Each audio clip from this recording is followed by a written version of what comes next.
The outcome of a PLC is to ensure mastery of essential skills and competencies. This message is for that school in your district. And lots of this work starts with the development of an I wish list, kind of called I wish, I promise list. I'm going to run through the protocol pretty quickly. The first step is for you to create an individual list of 3 to 5.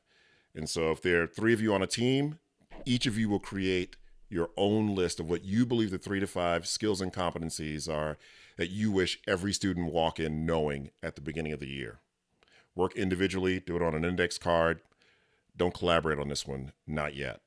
The next step is to share your list of 3 to 5 with your teammates. And so you just turn them over, read off the ones you have, and right away you're going to notice similarities and differences. As a team, take notice of the content that you find is similar and ones that are different on your list. The outcome of this activity, of this protocol, is for your team to come to consensus on the 3 to 5 competencies and skills you want every student to walk in knowing cold, mastering.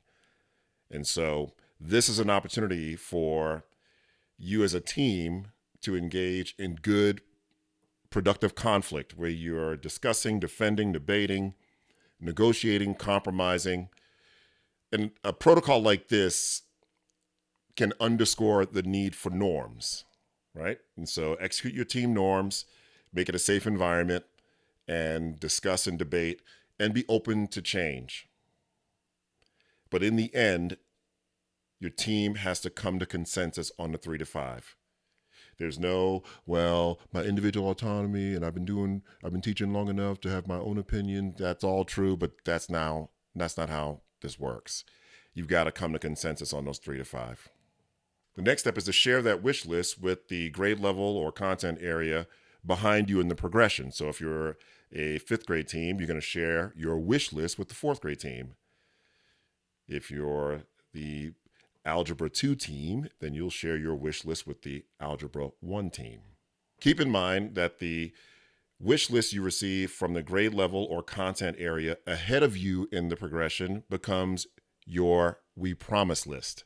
These are the things you promise to send the kids forward with a high level of mastery. And lastly, use the wish list you receive from that grade level or content area ahead of you in the progression to help inform your team's selection of essential standards.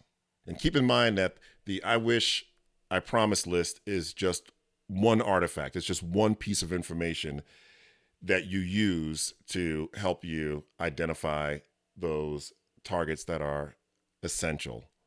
It's just adding to your pot to build shared knowledge. Curriculum guides, pacing guides, all those things, your experience along with the I wish, I promise lists. Because again, these are the standards you are going to go to the wall for. These are the ones that you put your back to the wall and no one's getting out here without these. These are the standards that we don't ask whether they can or can't. These are the ones where we have to ask only, how will we get them there? These are the standards that you're going to be accountable for regarding the data. And so you want to take care in selecting them so that you feel that depth of commitment in pursuing them. Start with the crown.